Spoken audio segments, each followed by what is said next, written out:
ஏய் இப்போ எதுக்கு இங்க வந்திருக்கிறிய? நீ வாய மூடிட்டி. உன்னை யார் இங்க வர சொன்னது பா? என் பிள்ளையோட வாழ்க்கை அழிஞ்சு போச்சு. அத பத்தி கேக்குறதுக்கு தான் நான் வந்திருக்கேன். நீ வாய மூடிட்டின்னு சொல்லிட்டேன். ஏதாவது குறுக்க பேசுனா தரவன என்ன பண்ணுவேன்னு எனக்கே தெரியாது. ஏக்கா வெளிய வாங்க. ஏல பத்ராளி என்ன? ஏதோ கோவமா இருக்க மாதிரி இருக்கு. எதுக்கு? ஏதோ வீட்ல பிரச்சனையா? பிரச்சனைதான். ஆனா என் வீட்ல இல்ல. என் பிள்ளைகளே எங்கேயும் போய் பிரச்சனை பண்ண போகாது. என்னாச்சு பத்ராளி? எதுக்கு இப்படி கோவமா பேசியா? ஏக்கா என் பிள்ளை வாழ்க்கையை அழிச்சிட்டாக்கா. என்னாச்சு பத்ராளி? எதுக்கு இப்படி சொல்லியா?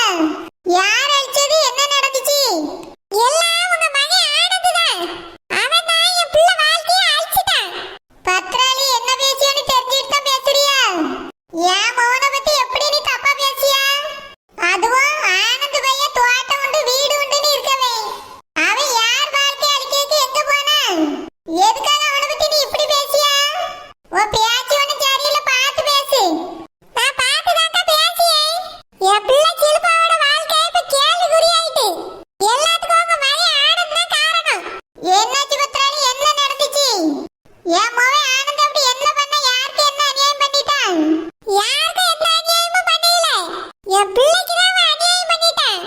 இதே சொல்லிட்டு என்ன பண்ணான்னு சொல்லு. என் மகன் சிலுப்பாக்கு பார்த்து வச்சிருக்கலாம் மாப்பிள. அந்த மாப்பிள பையனை போட்டு ரோட்ல வச்சு அடிச்சிருக்கான் ஆனந்த். என்ன சொல்லிய பத்ராளி? என் மகன் ஆனந்த் அடிச்சானா? அப்படிலாம் இருக்காது பத்ராளி. யாரோ வந்து போய் சொல்லியிருக்காவே. ஆமா போய் சொல்லுவாங்க. என் மகனை நேரடியா பார்த்துட்டு வந்து சொன்னா இப்படி நடந்துச்சுன்னு. வேணும்னா நீங்க ஆனந்த் கூப்பிட்டு கேளுங்க. அதுக்கு பிறகு உங்களுக்கு உண்மை என்னன்னு தெரியும். இங்க பாரு பத்ராளி, ஆனந்த் பையன் யாரையும் அப்படி டக்குன்னு கை நீட்ட மாட்டான். அப்படி மீறி அவன் கை நீட்டிருக்கானா ஏதாவது காரணம் இருக்கும். அவனால இது வரைக்கும் ஒரு பிரச்சனை வந்துச்சுன்னு இந்த வீட்டுக்குள்ள கிடையவே கிடையாது. தோட்டம் உண்டு வீடு உண்டுன்னு அவன் வேலை பார்த்துட்டு இருப்பான். அவனை பத்தி நீ வேணும்னு இந்த மாதிரி பேசாத. ஏக்கா நான் உன்னை வேணும்னு பேசல. நடந்ததான் சொல்லிட்டு இருக்கேன். என் மகளை கட்டிட போறவனை புடிச்சு ஆனந்த அடிச்சிருக்கான். அதுவும் நடு தெருவுல நாய் அடிக்கிற மாதிரி அடிச்சிருக்கான். என் வீட்டுக்கு வர போற மாப்பிள வீட்டுக்கு கூட வர மாட்டேன்னு சொல்லிட்டு அந்த ஆளு போயிட்டாராம். இதுக்கு பிறகு கல்யாணமும் நடக்க போறதில்ல. அவியலே நிறுத்திடுவாங்க. எல்லாம் உங்களுக்கு சந்தோஷம் தானே? என்ன பத்ராளி இப்படி பேசியா? நாங்க எப்படி அப்படி சந்தோஷப்படுவோம்? உன் பிள்ளை கல்யாணம் நடக்குது எங்களுக்கு சந்தோஷம் தானே. அது நம்ம வீட்டு கல்யாணம் தானே. நான் என்னைக்கு உன் பிள்ளை வேற என் பிள்ளை வேறன்னு பிரிச்சு பார்த்திருக்கேன். என்னை பொறுத்த வரைக்கும் எல்லாரும் ஒண்ணு தானே நான் பார்த்திருக்கேன். நீங்க எல்லாரும் ஒண்ணு பாத்தீங்க. ஆனா ஆனந்த் அப்படி பார்க்கலையே. என் மவளை கட்டிக்கிட போறவன ரோட்ல வச்சு அடிச்சிருக்கான். அவன் என் பிள்ளைக்கு கல்யாணமே நடக்க கூடாதுன்னு நினைச்சிருக்கான். அவன் எதுக்காக அப்படி நினைக்க போற பத்ராளி? அப்படிலாம் நினைக்க பயலாவே. அவன் அப்படிலாம் நினைச்சவன் அடிச்சிருக்க மாட்டான். ஏதாவது காரணம் இருக்க. காரணம் இல்லாம அவன் எதையும் செய்ய மாட்டான். எனக்கு என் மவன் ஆனந்த நல்லா தெரியும். இரு நான் அவனை கூப்பிட்டு நேரடியாவே கேட்கேன். கேளுங்க. கேட்ட பிறகுதானே உங்களுக்கு உண்மை என்னன்னு தெரியும்.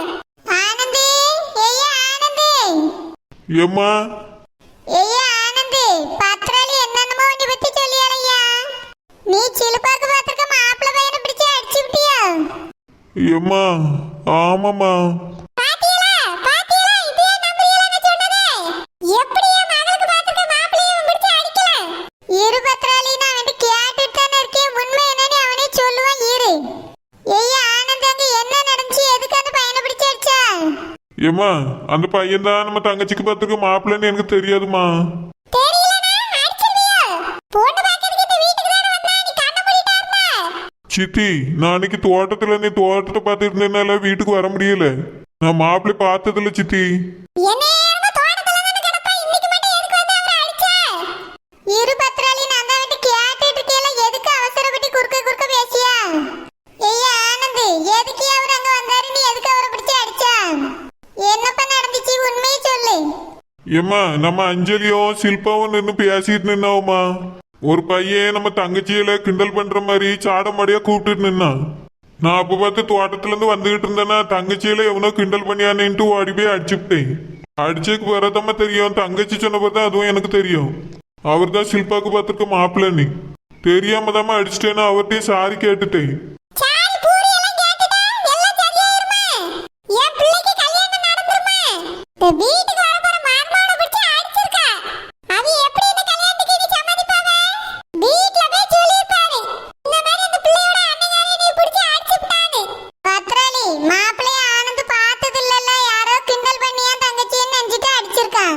அவன் அதுக்கு மன்னிப்பு கேட்டுட்டானம்ல, ஒண்ணும் பிரச்சனை இருக்காதுன்னு இது விடு அப்படியே. மாப்பிள்ளை வீட்டுல கேட்டவன நான் பேசிக்கிறேன், நீ ஒண்ணும் சொல்லாண்டா. வீட்டுக்கு வர போற மாமாவை பிடிச்சு அடிச்ச பிறகு அவர் எப்படி நம்மகிட்ட சகஜமா பேசுவாரு? முதல்ல என் பிள்ளையை கட்டிக்கிறதுக்கு எப்படி சம்மதிப்பாரு? இதோட இந்த சம்மதம் முடிஞ்சு போயிடும்னு எனக்கு தோணுது. என் பிள்ளைக்கு இந்த கல்யாணம் நல்லபடியா நடக்கணும்னா இவன் அவர் கால்ல போய் விழுந்து மன்னிப்பு கேட்கணும். அப்பதான் இந்த கல்யாணத்துக்கு அவிய ஒத்துக்கிடுவாங்கன்னு எனக்கு தோணுது. சித்தி நான் மாப்பிள்ளைட்ட மன்னிப்பு கேட்டுட்டேன். அவரும் சரின்ட்டு ஒன்னும் சொல்லாம வீட்டுக்கு போயிட்டாரு. எப்படி சொல்லுவாரு? எப்படி அதுக்கு மேல உங்ககிட்ட பேசுவாரு? வேண்டாம்னு முடிவு எடுத்துட்டு இதுக்கு மேல பேச வேண்டாம்னு போயிருப்பாரு. எனக்கு என்னமோ இது சரிப்பட்டு வர மாதிரி தெரியல. ஏக்கா, நான் ஆனது எப்பவுமே அமைதியா தான் இருப்பேன். என் பிள்ளை வாழ்க்கையை கெடுக்கிறதுக்காகவே இப்படி அடிச்ச மாதிரி தெரியுது. பத்ராலி, நீ எதுக்கு திரும்ப திரும்ப இப்படியே பேசியா? உனக்கு நம்ம ஆனந்த பத்தி தெரியாதோ? தெரிஞ்சதுனால தான் சொல்லியே. எப்பவுமே அமைதியா தானே இருப்பேன். இன்னைக்கு மட்டும் என்ன வீரம் வந்துட்டு? சித்தி தங்கச்சியில யாரோ கிண்டல் பண்ணியான்னு நினைச்சிட்டு தான் கோவப்பட்டுட்டு அடிச்சிட்டேன் சித்தி. கோவம்னா யாரா இருந்தாலும் அடிச்சிருவியா? என்ன ஆனது இதெல்லாம் புது பழக்கம்? ஓ பொண்டாட்டி சொல்லி கொடுத்தாளோ? ஏத்தே, உங்க பேச்சு சரியில்லை. உடனே என் தங்கச்சி இருக்காதுங்க. அவ இதுல எங்க வந்தா எதுக்காக சொல்லி கொடுக்க போறா? வர வர நீங்க பேசியது ஒண்ணும் சரியில்லை. குழந்தைன்னா சொல்லியவள என்ன நடந்துச்சு நீ? அப்படி இருந்தா எதுக்கு நம்பாம என் தங்கச்சியும் பேசுறிய சேர்த்து? இதுக்கு மேல இந்த பிரச்சனை அப்படியே விடுங்க தே.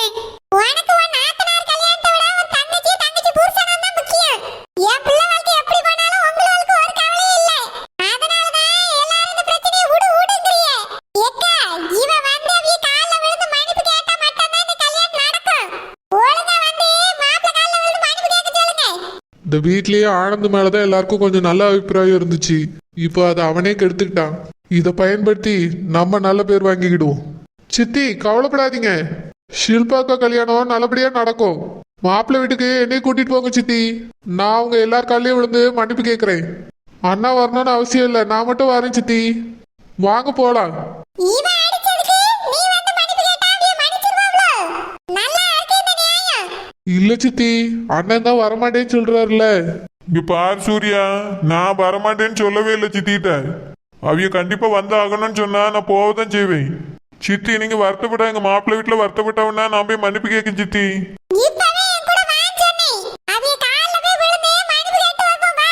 இங்க பாரு பத்ராலி, கால்ல போய் விழுந்து மன்னிப்பு கேட்க அளவுக்கு இது ஒரு பெரிய தப்பு கிடையாது. தெரியாம நடந்த தப்புக்கு அவன் நேர்ல மன்னிப்பு கேட்டிருக்கான்.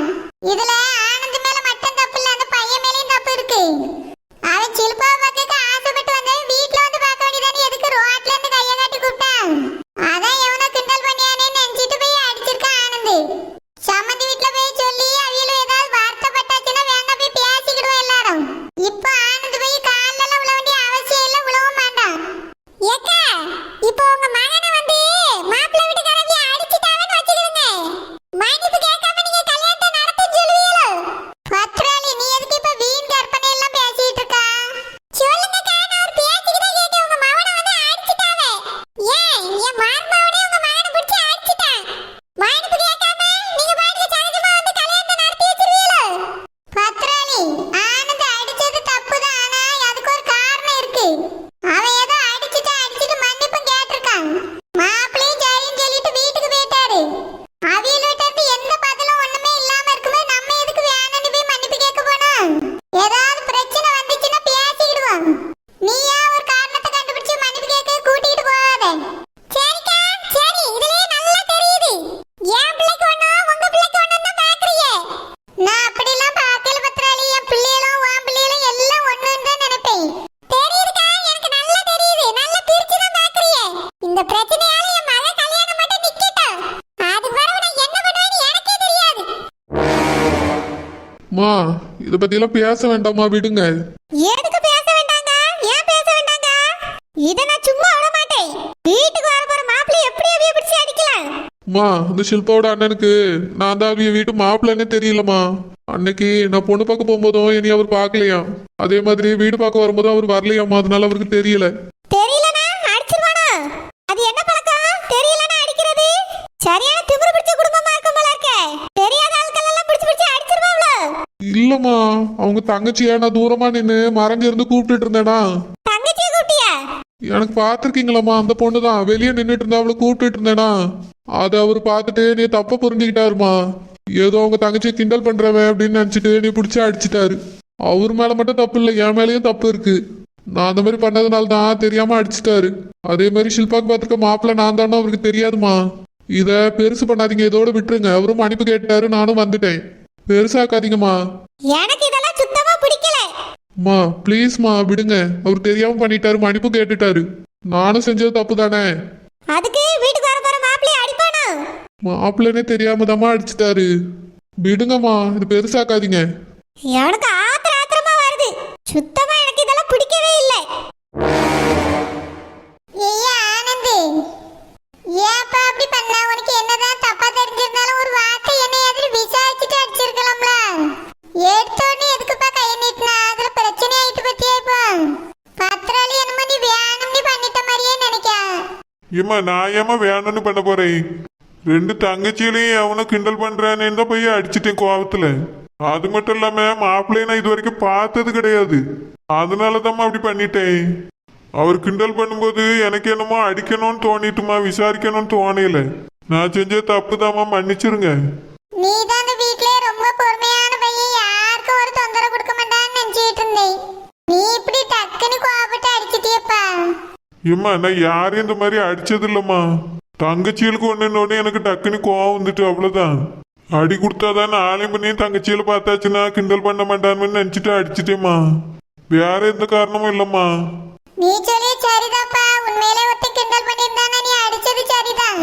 ஆனா அவரு சிலுப்பாக்கு பார்த்துக்க மாப்பிள்ள பத்தியே அடிச்ச உடனே பிரச்சனை ஆகி போச்சு. சம்மந்தி வீட்டுல என்ன சொல்லுவாங்களோன்னு நினைச்சு பத்திராளி ரொம்ப வருத்தப்படியா. ஏம்மா அப்படின்னா நம்பி பேசிட்டு வரட்டுமா? சிட்டியை கூட்டிட்டு போய் மன்னிப்பு வேணாலும் கேட்காம எனக்கு அதுல ஒரு பிரச்சனையும் இல்லை. இல்லையா ஆனந்த், அந்த பையன் போய் வீட்டுல என்ன சொன்னான்னு தெரியல. சம்மந்தி வீட்டுல இத பத்தி என்ன நினைக்காவன்னு தெரியல. நம்மளா போய் திரும்ப திரும்ப ஞாபகப்படுத்துற மாதிரி மன்னிப்பு கேட்க வந்தோன்னு போய் நிக்க முடியாது. அது சரியா வருமானு தெரியல. அதனால வேண்டாப்பா. அவியெல்லாம் ஏதாவது பிரச்சனை பிடிக்கல அப்படி இப்படின்னு எதுவும் சொன்னாவனா போய் பேசிக்கிடுவோம். நானும் வாரேன். அம்மா, அக்காவுக்கு பார்த்துருக்க மாப்பிள்ளை வீட்டுல நான் மட்டும் போய் பேசிட்டு வரட்டுமா? அண்ணனுக்காக நான் மன்னிப்பு கேட்கிறேம்மா. யார் காலில் வேணாலும் விடுறேன், எனக்கு ஒன்றும் பிரச்சனை இல்லை. இல்லப்பா சூர்யா, ஆனந்தே போய் நான் மன்னிப்பு கேட்கேன்னு தான் சொல்லிட்டு இருக்கான். நான் தான் போவேண்டான்னு சொல்லிட்டு. வேண்டாப்பா, நீ போய் மன்னிப்பு கேட்காண்டா. ஏன்னா அடிச்சது அவன் தானே, மன்னிப்பு கேட்கணும் அவன் தான் கேட்கணும். என்னது அடிச்சாவளா? யாரம்மா? என்ன பிரச்சனை? என்ன பேசிட்டு இருக்கிய? யாரு அடிச்சது? நான் ஆனந்த அண்ணா தான். ஷில்பாக்காக்கு பார்த்துருக்காங்களே மாப்பிள்ள, அவரை அடிச்சிட்டாங்களாம். ஐயோ, என்னப்பா சொல்லியா? ஆனந்த அடிச்சிட்டானா? ஆமாண்ணா, ஆனந்தண்ணா அந்த மாப்பிள்ளைய இது வரைக்கும் பார்த்ததே இல்லையா. அவங்க ஷில்பாக்காவையும் அஞ்சலி அக்காவையும் கிண்டல் பண்ண வந்த பையன் நினைச்சிட்டு அடிச்சிருக்காங்க. இப்போ சித்தி வந்து அதை சொல்லி கோவமா வருத்தப்பட்டுட்டு போறாங்க. அதான் நான் போய் மாப்பிள்ளை வீட்டுல மன்னிப்பு கேட்கட்டுமான்னு கேட்டுட்டு இருக்கேண்ணா. நீ எதுக்குப்பா மன்னிப்பு கேட்கணும்? ஆனந்த், என்னப்பா இதெல்லாம்? நீ இப்படி எல்லாம் டக்குன்னு கோவப்பட மாட்டியப்பா. எதுக்கு கோவப்பட்டா? கொஞ்சம் விசாரிச்சிருக்க கூடாதா? என்னே தங்கச்சியில் பின்னாடி எவனோ போய் கிண்டல் பண்ணிட்டு இருக்கான். இதுக்கு மேல இது நடக்க கூடாதுன்னு அடிச்சுட்டேனே. நான் ஷில்பாக்கு பார்த்துக்க மாப்பிள்ளை இது வரைக்கும் பார்த்தது இல்லைன்னே. ஒரு மாப்பிள்ளைன்னு எனக்கு தெரியாது, அதனால தான் டக்குன்னு அடிச்சுட்டேன். அதுவும் சரிதான். பொம்பளை பிள்ளையில கிண்டல் பண்ணா என்ன சும்மையா விடுவாவே? நம்ம ஊருக்குள்ளெல்லாம் அப்படி கிண்டல் செஞ்சுட்டு கிடந்தாவுன்னா கட்டி வச்சு தோலை உரிஞ்சு தொங்க விட்டுருவாவே. நீ அடிச்சது சரிதான். மாப்பிள்ளையா இருந்தானே யாரா இருந்தானே எவனா இருந்தாலும் வீட்டுக்கு வந்து பேசணும். அது என்ன வழியில பாக்குற பிள்ளைய கிண்டல் பண்ணியது? அவர் செஞ்சதும் தப்பு தானே? எம்மா நீங்களே சொல்லுங்க, அவரு செஞ்சதும் தப்பு தானே? தப்பு தப்பான அது இல்லைன்னு சொல்லல. ஆனா பத்திராளியோ பிள்ளை கல்யாணம் நின்று பேருமோன்னு நினைச்சு வருத்தப்பட்டுட்டு போறா.